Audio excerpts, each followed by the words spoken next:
A lo largo de su historia, la Iglesia Católica ha estado rodeada de todo tipo de situaciones, llamémosle sobrenaturales.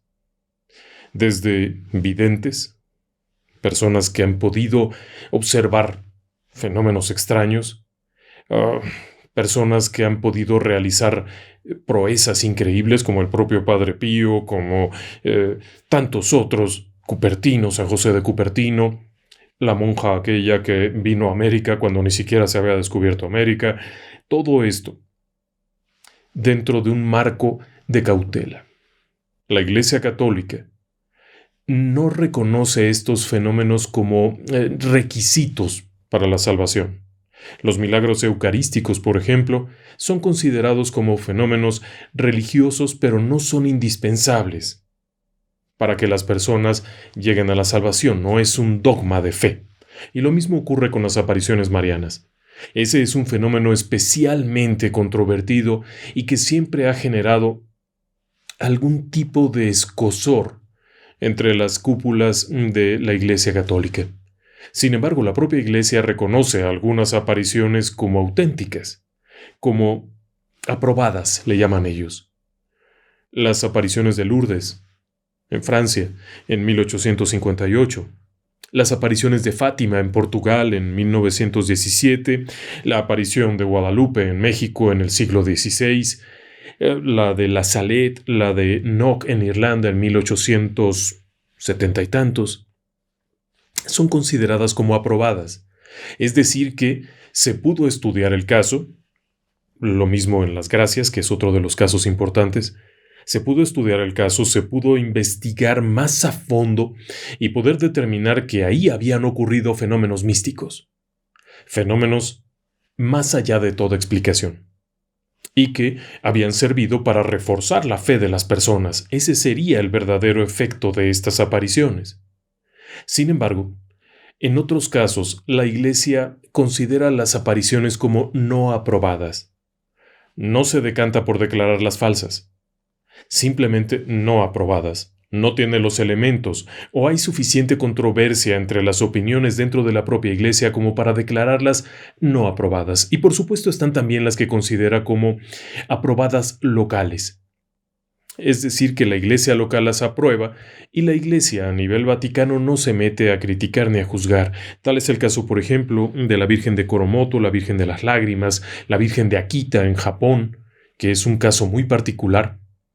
Y dentro de las no aprobadas se encuentra, por ejemplo, el caso de Medjugorje, que es muy reciente, de 1981, el caso de Zeitún, que por ahí en el canal tenemos un video de las apariciones marianas en Zeitún, en Egipto, que es muy interesante, de 1968. Tenemos algunas que han sido consideradas definitivamente falsas, a nivel central y a nivel local, como es el caso de las apariciones de Esquioga en La Campa, en España. Tenemos por ahí un video de eso también, dentro de ese ciclo de apariciones. No podíamos dejar de mencionar uno de los casos que se han considerado como no aprobados, pero que sin embargo es un caso por demás interesante y que en su momento involucró a personas de lo más variado. Me refiero al caso de las apariciones de Garabandal en 1961.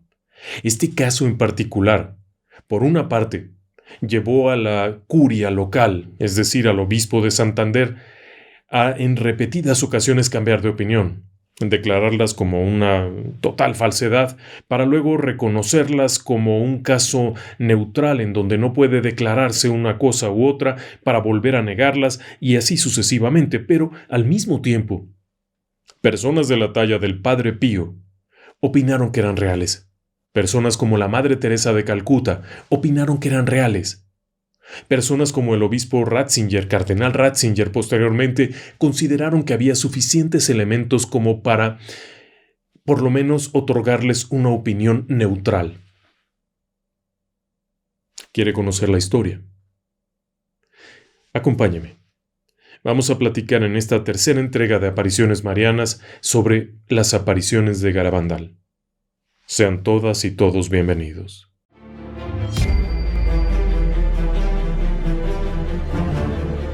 Relatos del lado oscuro. Fantasmas. Seres extraños. Sucesos inexplicables. Perversidad humana. Historias que otras mentes prefieren ignorar.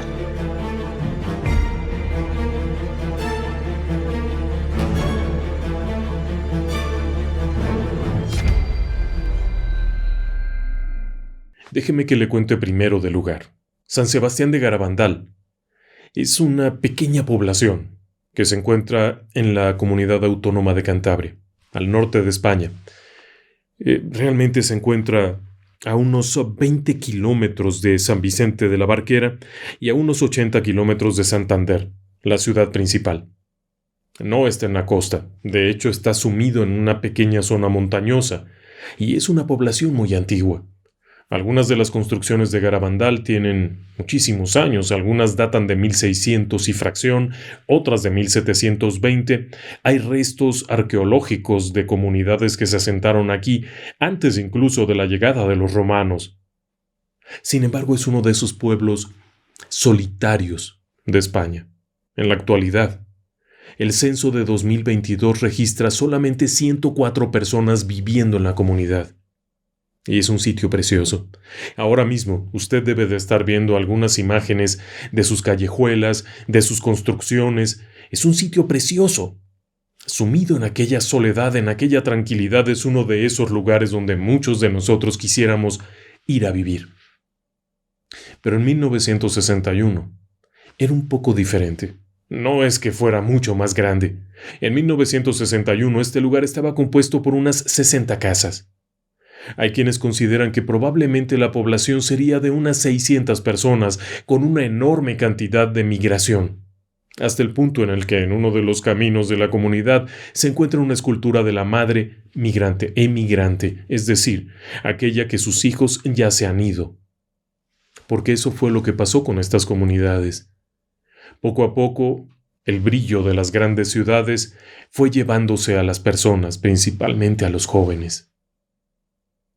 Quizá por eso la historia que ahí se teje es todavía más interesante. Vayamos allá. Volvamos en el tiempo. Estamos en el Garabandal de 1961 y es un lugar muy diferente al de hoy en día. Había alrededor de 600 habitantes. Y muchas de estas personas no solo se conocen, sino que conviven día a día. Los niños juegan con los niños, se conocen, gritan, corren. Y aquel 18 de junio de 1961 había habido una reunión. En la parte central del pueblo había algo de alboroto, había venido el párroco, había habido misa, había gente cantando, tocando el tamborcillo y haciendo cositas. Y hay 4 niñas que se conocen y se llevan muy bien. Estas 4 chiquillas son Conchita, nombre que se acostumbra mucho allá para Concepción, es un apelativo. Yo sé que en Argentina se le llama de otra forma. El caso es que están esta chica, está Maricruz, Mariloli y luego está Jacinta. Las 4 son muy amigas y son una monada de criaturas. Vaya, la más pequeña tiene 11 años, las demás tienen 12. No son exactamente personas ignorantes, iletradas ni analfabetas. No, por supuesto que no. Estamos en 1961 y son niñas que van a una escuela. Saben leer y escribir muy bien, tienen sus actividades cotidianas, van a la clase de tal a tal hora, van a comer a casa y luego regresan a la clase. Son personas muy, muy, muy religiosas. Pertenecen a esa España religiosa que todavía en los años 60 estaba por ahí. Hay un cura, el párroco de una población que está a 4 kilómetros, que se llama Cosío, suele venir aquí, a Garabandal, a celebrar la misa y a platicar con todo el mundo lo conoce, como todos se conocen. Aquel 18 de junio del 61, las 4 niñas andan de aquí para allá con sus vestiditos muy monas, con sus suétercitos. Concepción es huérfana de padre. Su madre es una mujer dura, ha tenido que sacar la casta para sacar adelante a la familia porque son varios hijos. Los hijos más grandes trabajan en el campo, ella también trabaja e incluso la pequeña también tiene que ir al campo de vez en cuando. Aunque es una pícara. esa sonrisa, esa viveza, ese ir y venir, es tremenda. Después, por ejemplo, Mariloli.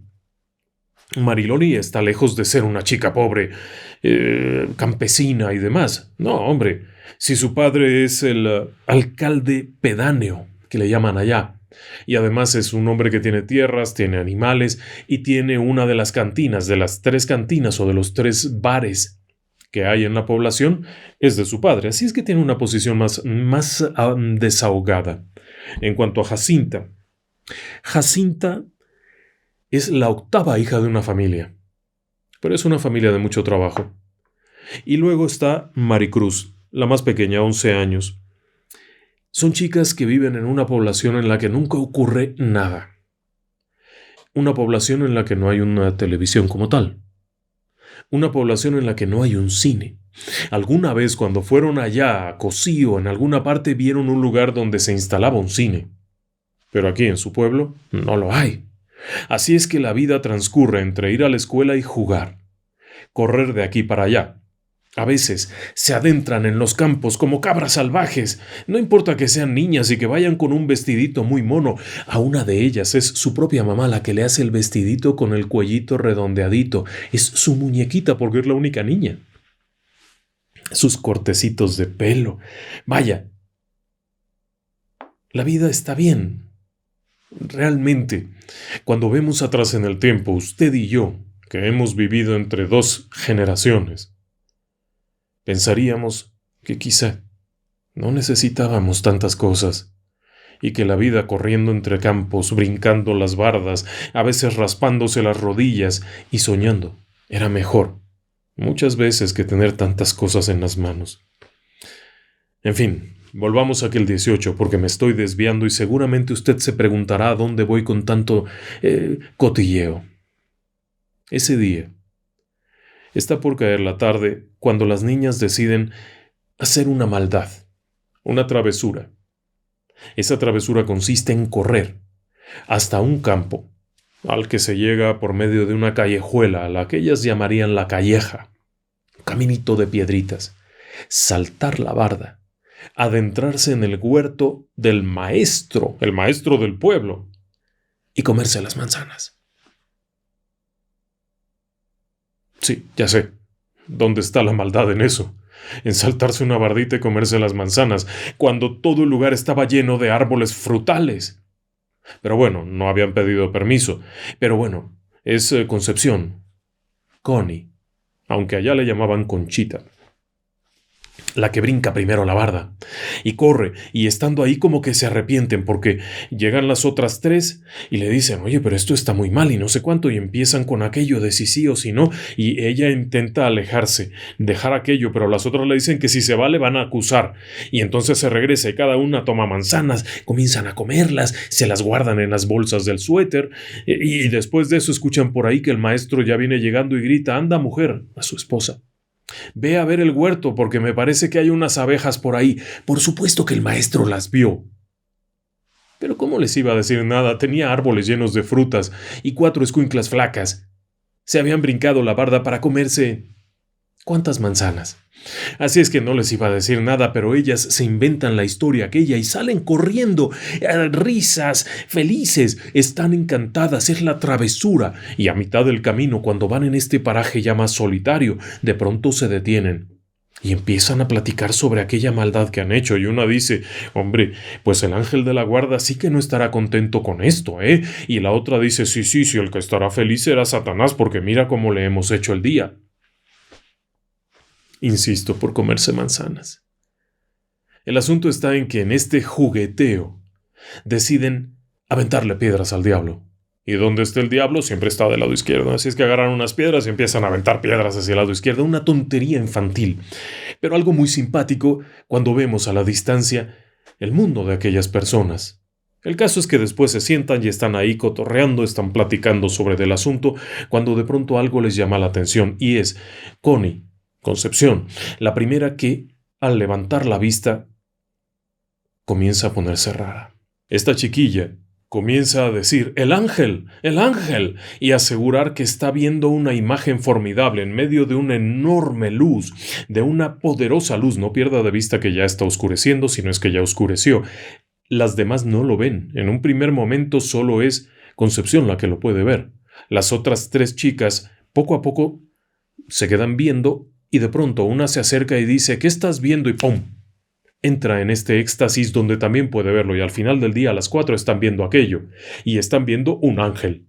Frente a ellas, encaramado por ahí en los árboles, pero sin que toque los árboles, hay un ángel que les está mirando.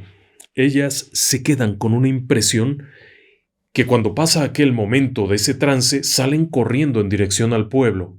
Se topan con alguien que les dice, ¿qué les ha pasado? Que tienen la cara descolorida, están enfermas, ¿qué les ha ocurrido? Y ellas dicen que han visto un ángel.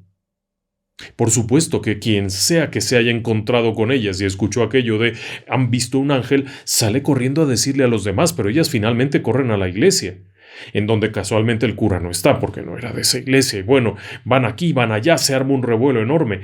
Cuando finalmente llegan a sus casas, aquello comienza a generar muchos conflictos. Déjeme decirle que la madre de Concepción era una mujer muy dura. Era una mujer que se había hecho fuerte desde la muerte del marido y no se prestaba juegos y tampoco quería que se hablara mal de ella. Ya bastante tenía y que además tuviera una hija que veía ángeles. Bueno, aquello se arma, pero lo peor de todo es que ha llegado tarde a la casa. En medio de aquella regañiza, finalmente nadie quiere saber del tema. Todo el mundo piensa que se lo han imaginado, han visto por ahí un angelito con un vestidito azul, no se le veían los pies, tenía unas alitas rosadas, tenía su coronita de lucecitas y tendría unos 9 años. Sí, habían visto un ángel niño. Por lo menos es lo que se describió en su momento. No significaba mucho para aquellas personas que se imaginaron que era un jugueteo, una broma. Pero no era así.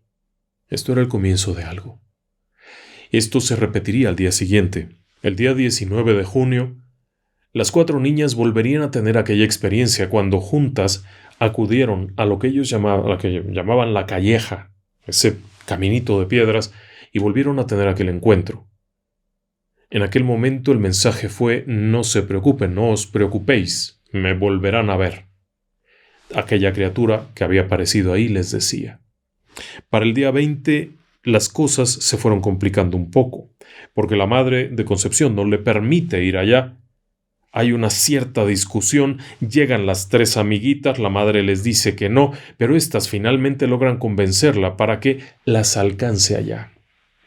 En ese momento no hubo una aparición como tal, solamente un destello muy impresionante. Esto ya ha corrido por todas partes. Déjeme decirle que en una comunidad de 600 personas, si alguien ve un ángel, enseguida se corre la voz por todas partes y todo el mundo se ha enterado que aquellas 4 chamacas flacas habían visto un ángel.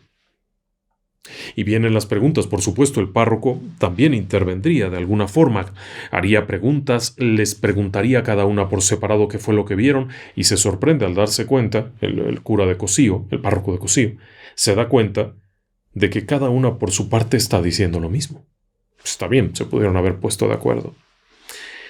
Pero esto sigue adelante y, por ejemplo, el día 21 de junio del 61, acuden al lugar, pero ahora van acompañadas de 2 mujeres que sinceramente no le creen. No les creen. Se trata de Clementina y Conchesa. Conchesa y Clementina van acompañándolas porque, bueno, alguien tiene que ir, pero al llegar allá hay otro montón de gente. Ya no iban tan solas, y en esa ocasión vuelven a verlo. De pronto, están rezando, se les ocurre que van a rezar un rosario, terminan de rezar el rosario y no pasa nada. Alguien dice, oigan, ¿y por qué no rezan una estación? Una estación es de las 5 llagas que le llaman. Son 5 Padres Nuestros, 5 Aves Marías, 5 Glorias. Es una letanía. Así es que hacen aquello y apenas terminar la famosa estación de las 5 llagas, de pronto las 4 chiquillas se quedan estáticas. Y al decir estáticas es que están en éxtasis o extáticas. Están totalmente inmóviles, tienen los ojos abiertos, tienen una expresión rara que fue considerada por algunos como dulce, como risueña, como algo diferente. Tienen una apariencia pálida, tienen la cabeza hacia atrás en una forma rara, están mirando a la misma dirección pero con esta cabeza muy echada para atrás. De hecho, por ahí tenemos una foto. No fue exactamente de ese día, pero esto se repitió durante muchos días. Esa era la forma en la que estaban. Las intentan llamar, les intentan hablar, y no hay nada. Las dos mujeres que habían subido con ellas, Conchesa y Clementina, bueno, quedaron asombradas, no paraban de rezar, de llorar. Las otras personas que fueron se sorprendieron de ver esta actitud tan rara, y es que habían vuelto a ver el ángel. Cuando el cura vuelve a enterarse de esto y habla con ellas, les dice, pues hay que preguntarle quién es y a qué viene. Así es que la próxima vez que lo vean, pregúntenle quién es y a qué viene. Y eso ocurre en la siguiente ocasión. El 22 de junio, es decir que ya han pasado varios días en los que se han hecho estas manifestaciones, las chicas vuelven allá a la calleja a rezar el rosario y todo aquello. La gente ya se está yendo cada vez más.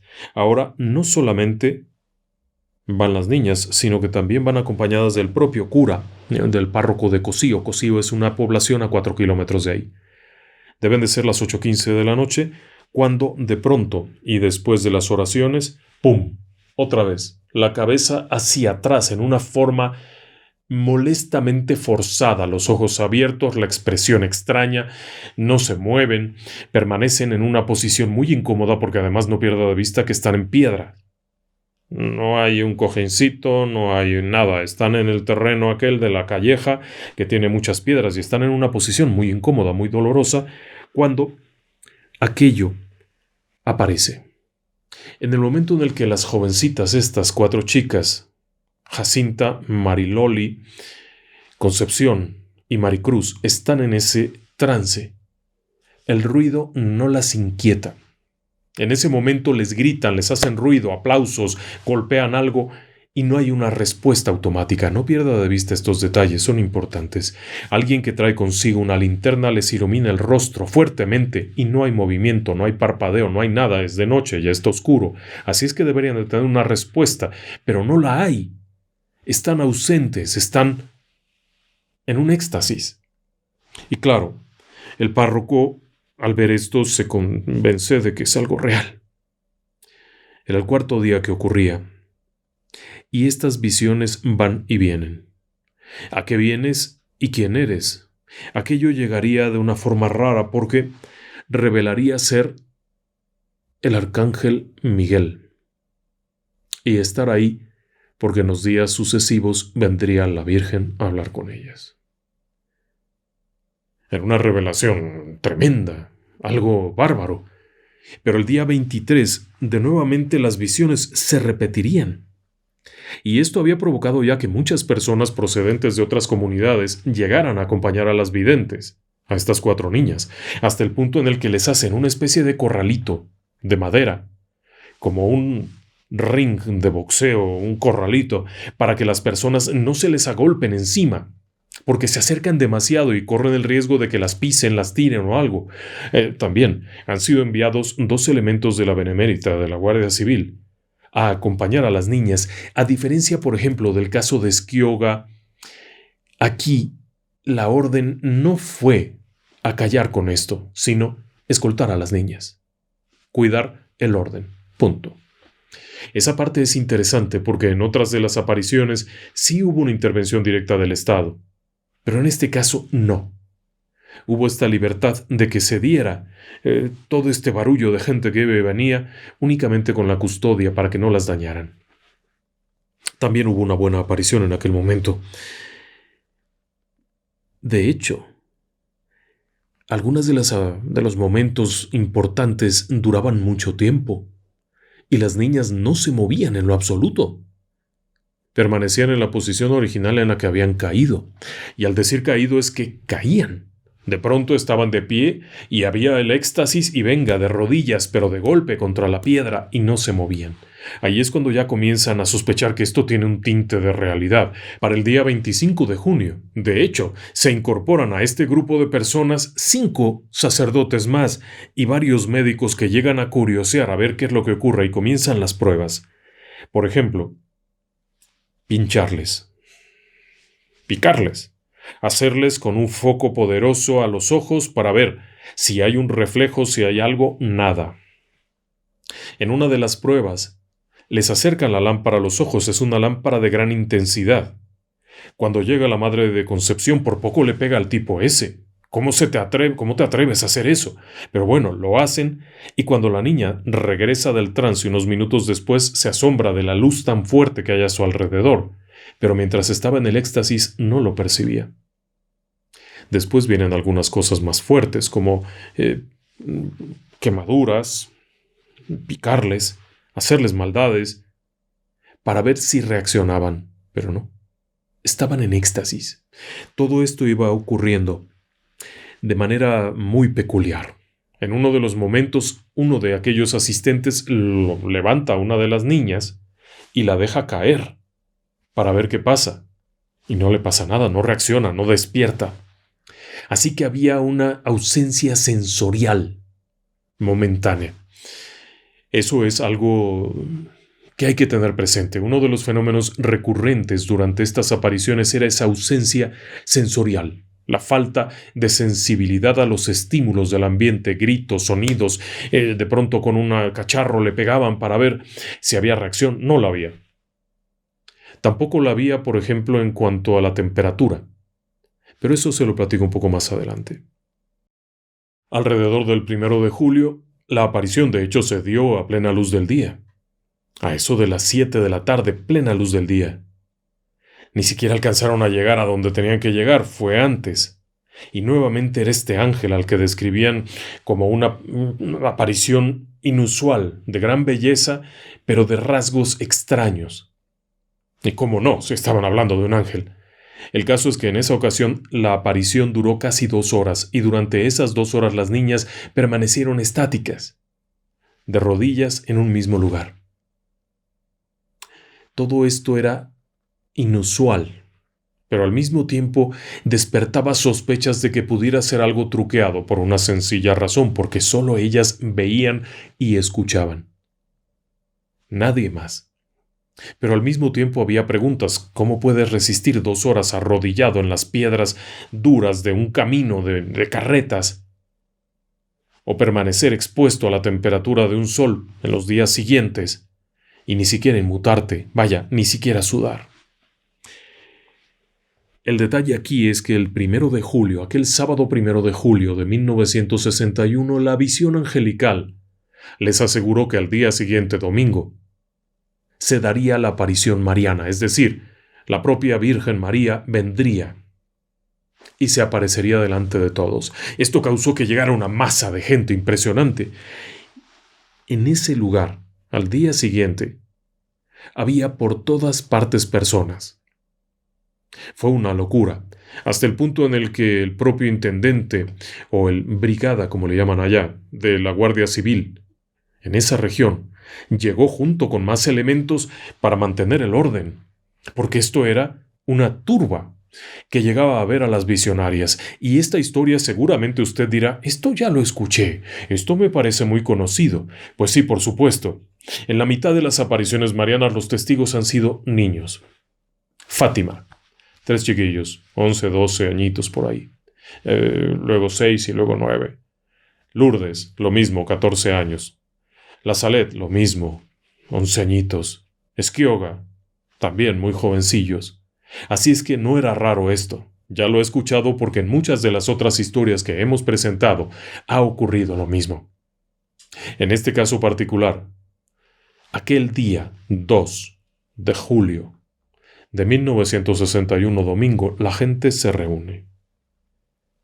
Y de pronto, en medio de aquella gente, las chicas estas, las 4 niñas, entran en éxtasis y comienzan a describir que están viendo a la Virgen María en su advocación del Monte Carmelo, la Virgen del Carmen. Pero no solo es ella. Va acompañada de 2 ángeles. A uno de los ángeles ya lo conocen. Es el que siempre se ha aparecido. Pero además hay algo muy raro. Junto a ella aparece una especie de cuadro de fuego en el cual hay un triángulo rojo con una especie de ojo. Es una imagen muy rara. Hasta hoy no he podido encontrar una identificación de aquella imagen. Muchos han dicho que es el ojo que todo lo ve, el ojo de Dios, que estaría allí. A partir de ese momento las apariciones continuarían y se volverían extraordinariamente frecuentes. Y al decir extraordinariamente frecuentes es que llegaban a darse hasta 4 apariciones en un mismo día, 4 éxtasis. Era una locura. Y es ahí cuando comienza una investigación más o menos formal. Hasta este punto todo ha sido anecdótico. Algunas pocas fotos, los curas que iban allá para atestiguar el misterio, para verlo, algunos médicos que llegaron para dar su opinión, pero en realidad no había una investigación formal.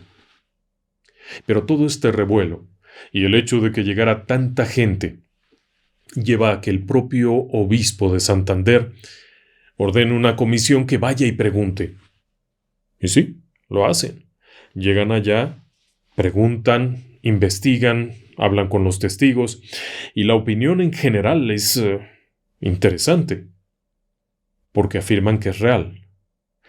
Pero para la iglesia aquello era sospechoso.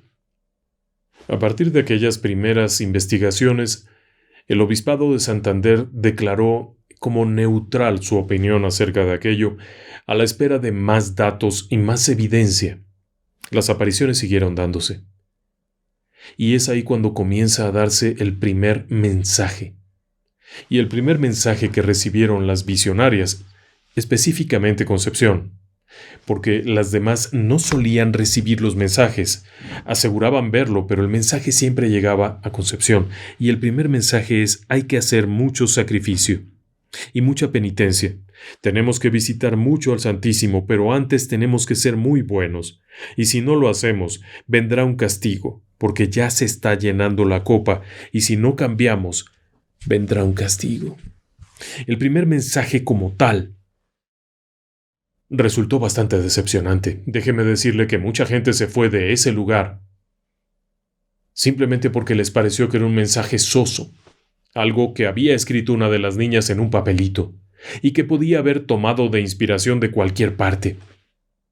De hecho, había por ahí otros testimonios que hablaban de la copa que ya se estaba llenando. No era algo espectacular. Además, constantemente las niñas pedían un milagro. Las personas iban oyéndolo como pedían un milagro que no se daba porque solamente ellas eran las que lo veían.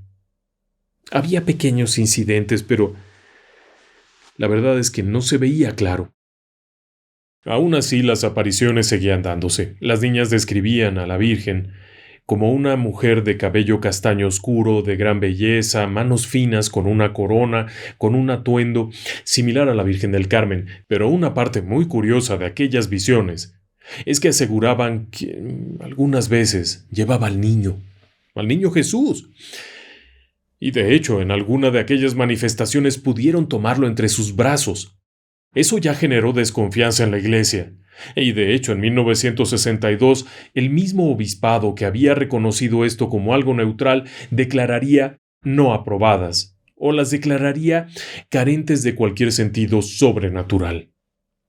De hecho, dio la orden de que se hicieran ciertas amonestaciones para que la gente dejara de ir, y que los curas ya no participaran en esto.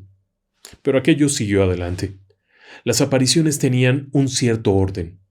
Ocurría algo que ellas llamaban la llamada. La llamada era una sensación de ser llamadas, precisamente. No era un mensaje como tal, no es que alguien te hablara, sino que sentían la necesidad de salir y casualmente salían al mismo tiempo. La gente que estaba fuera de sus casas sabía que iba a haber una aparición porque las niñas salían repentinamente y de pronto ya estaban allí, todas al mismo tiempo. Había detalles que a veces no encajaban bien porque una miraba para arriba, otra miraba para allá y otra para allá, lo cual generó también que hubiera opiniones acerca de esto, puesto que la vidente principal siempre era la misma y las otras parecían más bien comparsas. como si le fueran siguiendo el juego. Esto llevó a que hubiese también desconfianza, pero no era lo único. Si bien solo ellas veían aquella aparición, a veces había mensajes muy claros hacia otras personas de los cuales no tenían forma de haber obtenido esa información. Y esto fue provocando que muchas personas llegaran y les entregaran cosas. Pequeños rosarios, montones de anillos de compromiso, también llamados alianzas, que las personas iban y le ponían en las manos a las niñas, rosarios en el cuello, medallitas, escapularios, para que se los acercaran a la Virgen y ésta los besara. Y estas operaciones podían durar mucho tiempo. No ganaban nada, no pierda de vista eso. Estas niñas no cobraban, no recibían más que algún regalito que esencialmente eran dulces. La gente llegaba y les daba en el camino, cuando iban pasando les ponían el vestidito, un caramelito, alguna cosa, pero no es exactamente que no hubiera presión social. Imagine usted 4 niñas que han vivido en un pueblito, que están prácticamente aisladas del mundo, que conviven siempre con las mismas personas y de pronto te llega una turba que te grita, que te habla, que te quiere tocar, que te da cosas, que quiere que le hagas algo, que le contestes algo, que hables con el muerto. La presión debe de haber sido enorme. Y además la propia presión de la iglesia, que no estaba de acuerdo con esto y que mandaba médicos a revisarlas. Y ahí es cuando se toman datos de cosas muy raras. Por ejemplo, había detalles como que la gente al ir caminando les iba poniendo cosas en el cuello, en las manos, anillitos, pulseritas, que las devolvían. Esa era la idea. Iban a ser bendecidas por la aparición. Así es que al terminar el éxtasis, las niñas devolvían a cada quien lo suyo, con asombrosa precisión. Pero además, había un fenómeno muy raro, un caso de hierognosis, conocimiento de objetos sagrados y de objetos bendecidos, porque en un cierto momento si alguien les ponía un rosario que ya había sido bendecido, ellas lo devolvían diciendo, este ya estaba bendecido, dice la Virgen que este ya lo había besado, y lo devolvían. Parte de la comisión que estaba haciendo la investigación hizo eso, ponerles algo que supuestamente ya había besado la aparición y lo devolvieron diciendo, este ya estaba bendecido. Así es que era raro. Ahora, los demás fenómenos que ocurrían allí. Después de la llamada, cuando ya llegaban al lugar y se daba el éxtasis de la aparición, la visión, las niñas tomaban diferentes posiciones. No siempre era la misma. Comenzaron por sufrir una especie de bamboleo y caer. Fue muy notorio aquello, pero una vez que caían, no había respuesta de dolor. Se hicieron pruebas muy groseras, como quemarles con un cigarrillo, se hicieron pruebas como pincharles con una aguja, lo de los ojos, aquello de ponerles un reflector en la cara, medirles el pulso, los latidos cardíacos, la temperatura corporal, notando que había pequeñas anomalías. No era nada considerable.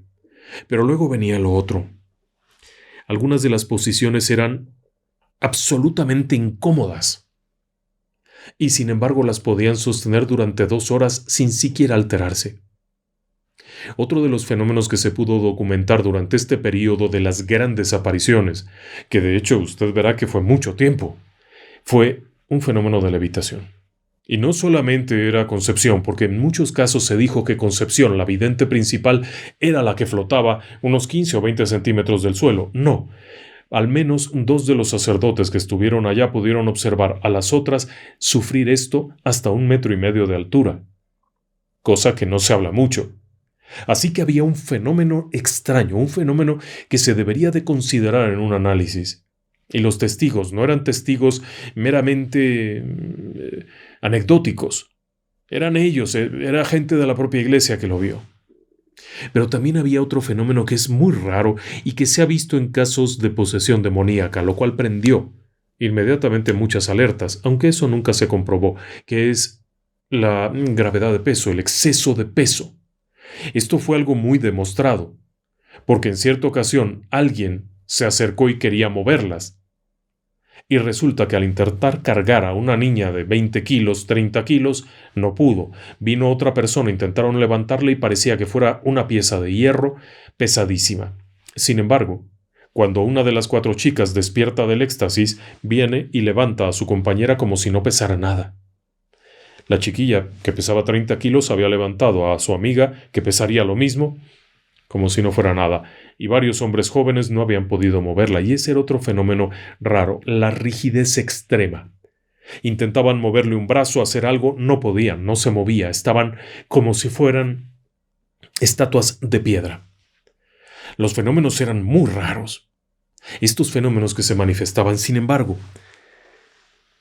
no se daba como tal mucha claridad de qué era. Se hicieron pequeñas pruebas en sitio, pero después se hicieron otras un poco más agresivas. Se intentó sacar de la comunidad a las 4 niñas, llevarlas a Santander, en donde estarían bajo exámenes y pruebas. La única a la que se le permitió eso fue a Concepción. Las otras 3 chiquillas, sus padres no aceptaron aquello. Y ahí es en donde hay algo interesante también. Ninguno de los padres de estas chiquillas pretendían nada de beneficio. No vendían fotos, no vendían artículos religiosos, no cobraban por llevar las cositas ahí a que las besara la Virgen. Esto es algo que queda muy claro. No había negocio. No iban por un negocio. Cuando finalmente Concepción es llevada a Santander, es separada del grupo y se le aplica una estrategia bastante macabra. Llevarla a la playa todos los días, llevarla a ferias, llevarla al cine, sacarla de aquel entorno de religiosidad y de calma de su pueblo para llevarla a la gran ciudad y distraerla. Al mismo tiempo se le hacían todo tipo de pruebas. Se le hacían interrogatorios, como aquel día que alguien le intentó hipnotizar y la niña se atacó de risa cuando aquel sujeto le dijo «mírame a la nariz», y ella le vio la nariz y le causó gracia.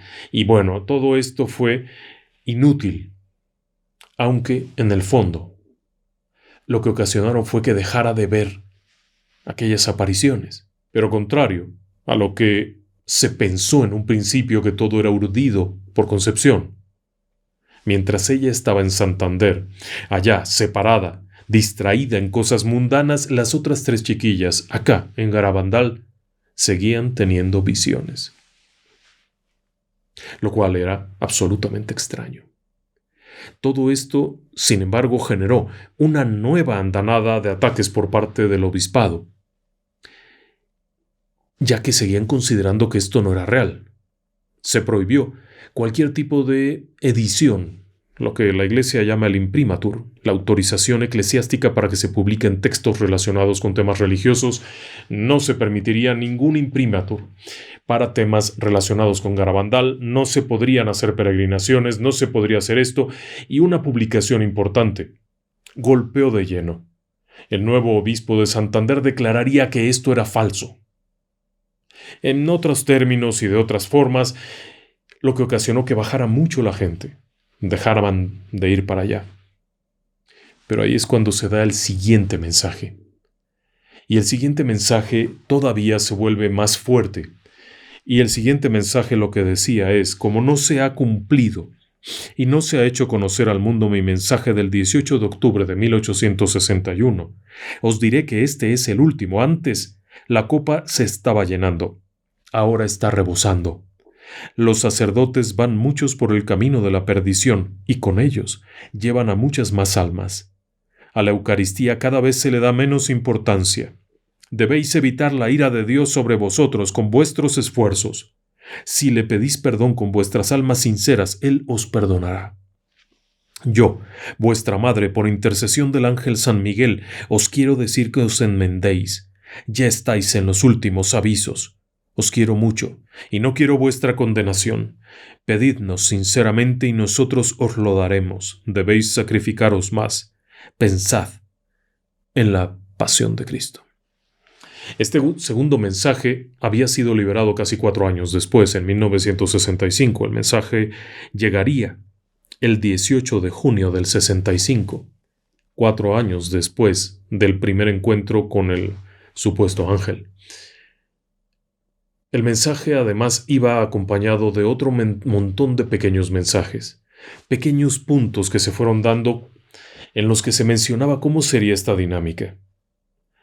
Cuando llegara el tiempo habría una serie de pequeños preavisos, pautas.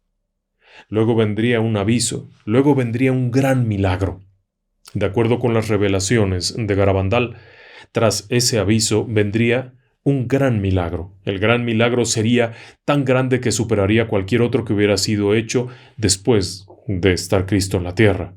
Sería algo que ocurriría ahí en Garabandal, pero que sería visible aún para el Padre Pío de Pietrelcina, allá en Italia, y para el Papa. Y sería la advertencia final.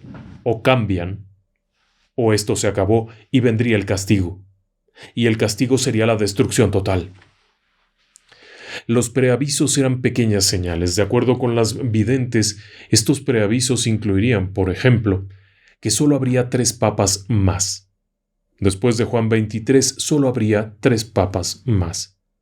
Durante el gran milagro, que ocurriría en el mes de marzo, sin especificar qué año, entre los días 16 y 10, habría señales claras. Personas recuperarían la vista, enfermos sanarían, y todos serían testigos de esto. Después de estas señales, vendría el llamado aviso.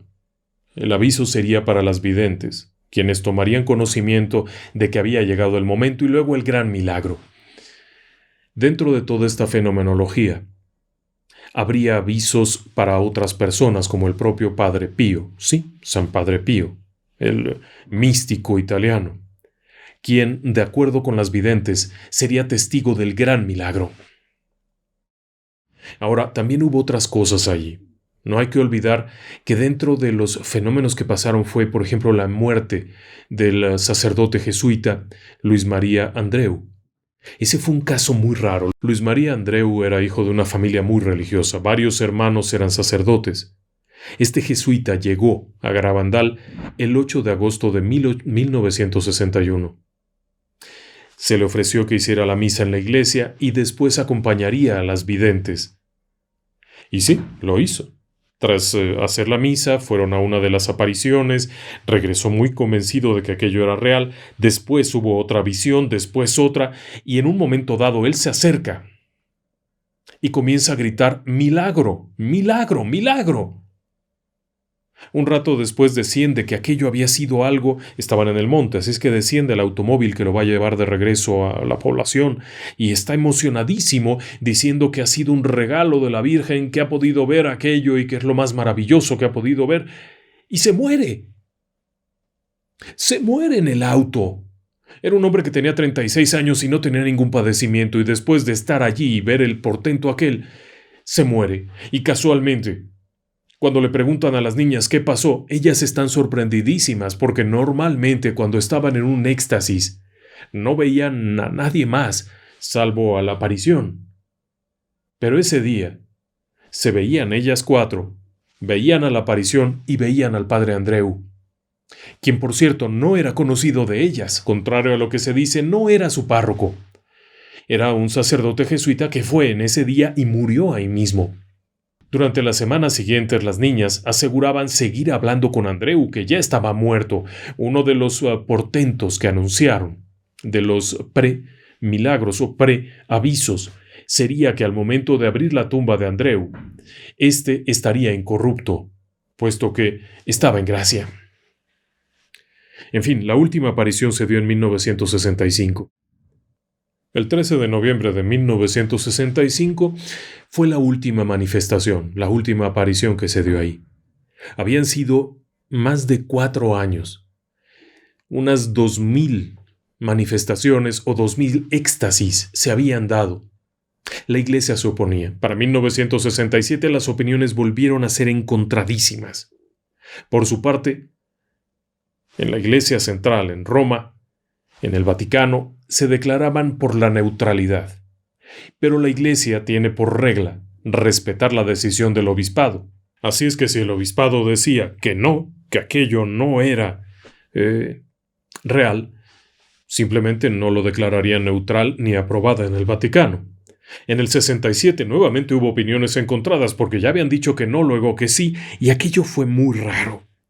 Por una parte, en la población de Santander, en el obispado, decían a lo mejor sí, a lo mejor no, pero al mismo tiempo, en el Vaticano no se decantaban por nada y el Padre Pío llegó a opinar que esto era real.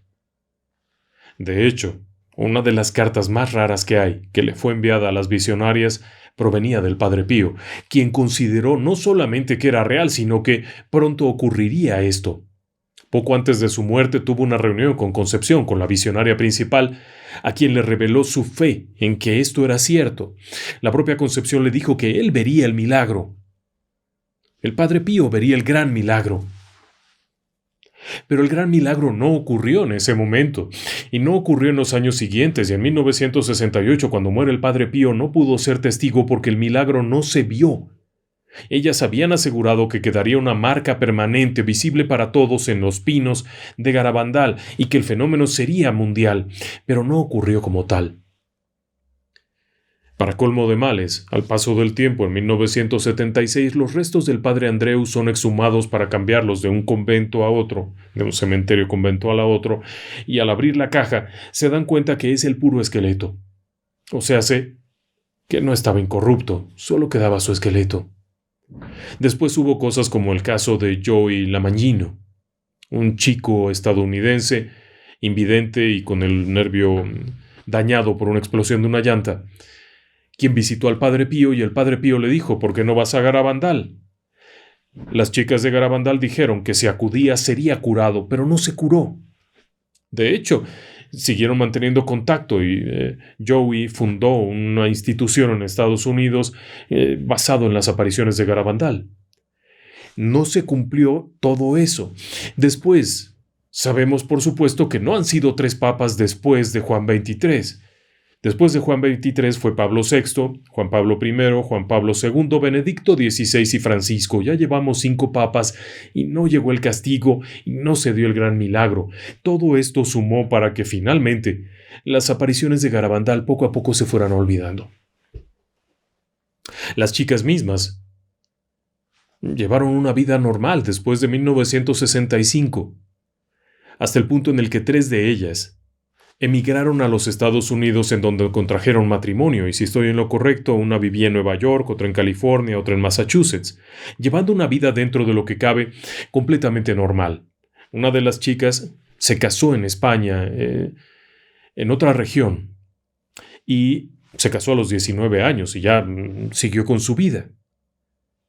Las 4 siguieron adelante, y si bien todavía tenían contacto y había alguna actividad, no volvieron a tener ninguna aparición. Algún tiempo después, Concepción tendría contacto con la Madre Teresa de Calcuta, la santa aquella, la que por cierto creía que esto era real, y sostenía que era una aparición en todo sentido. Pero nuevamente, las propias jovencitas fueron las que generaron aún más descontrol y más desconfianza, porque varias veces declararon cosas como, por ejemplo, en el año de 1971, la propia Concepción declararía no estar segura de si realmente había sido aquello un sueño o una visión, o si era real. En 1966, también declararía que había tomado la hostia consagrada y ella la había puesto en su boca. En aquella época de las apariciones, alguien declaró que había ocurrido un milagro eucarístico, cuando repentinamente una hostia había aparecido en la lengua de esta chica mientras caminaba. Al abrir la boca y levantar la cabeza apareció una hostia en la lengua, una sagrada forma. Ella declararía en el 66 que ella la había tomado, pero no negó haber visto a las imágenes. Es decir, que las propias chicas negaron que esto hubiera ocurrido. Finalmente, en el 2021, Maricruz fue entrevistada y declararía que no estaba segura de aquello, que en realidad el primer día la que había visto todo había sido Concepción y ellas habían creído en lo que les había dicho, en pocas palabras, que aquello había sido sugestión. Pero eso ya lo había dicho desde el 84, cuando aseguró que ella no había visto nada y que se había visto presionada. En aquel 84 el diario El País publicó una nota. Es decir, que las propias jovencitas dudaban que esto fuera real. ¿A dónde iríamos entonces? Iríamos a preguntarnos qué pasó allí. Cuando tenemos personas que tenían conocimiento de cosas ocultas, como el Padre Pío, que sabía lo que la gente estaba pensando, que veía más allá, que había tenido bilocaciones, que había tenido todo tipo de fenómenos místicos, decir que esto era real. Cuando tenemos otra veintena de apariciones muy similares a niños con declaraciones parecidas, que fueron catalogadas como auténticas y esta no. Pero quizá lo más raro de todo fue uno de los últimos mensajes recibidos en Fátima, cuando dijo la aparición: nos vemos en San Sebastián. Y años después ocurre la manifestación en San Sebastián de Garabandal. ¿Usted qué pensaría? A día de hoy ha corrido mucha tinta, ha habido películas, ha habido documentales, artículos de revistas y cualquier cantidad de cosas. A día de hoy, 3 de las jovencitas aquellas siguen con vida. Una de ellas falleció. No dan muchas entrevistas. Cuando se hizo la película de la BBC hace unos años, ninguna de ellas recibió un solo centavo por esto. Siguen con sus vidas y prefieren mantenerlas lejos de los reflectores. ¿Qué fue lo que pasó allá? ¿Fenómeno místico? ¿Aparición diabólica? ¿Engañando a todos? ¿O simplemente la poderosa imaginación de 4 niñas que se inventaron una hermosa historia? Si usted se decanta por la última opción, no va a poder negar que era extraño que se hablara de levitación, insensibilidad, conocimiento de cosas ocultas, fenómenos extraños y algo, por ejemplo, que olvidé mencionar, era las caminatas extáticas. De pronto las chicas arrancaban corriendo como locas hacia la calleja, de espaldas, sin ver por dónde iban y no caían. Una de ellas declararía ya muchos años después que eso era fácil. Finalmente, conocían aquello como la palma de su mano y lo hacían todo el tiempo, era un juego para ellas. Pero los testigos que aseguraban haber visto la levitación o lo contrario, el exceso de peso, quizá es una historia que valdría la pena echarle un ojito, porque la parte más fuerte de todo esto, la verdaderamente dura, es el segundo mensaje, en donde la propia aparición dice: los sacerdotes están llevando consigo al mal al pueblo. Poco después comenzaría a saberse de aquellos horribles escándalos de pedofilia dentro de la iglesia. Esto parecía ser una revelación de lo que vendría, ¿no cree usted? Buenas noches y que descansen en paz.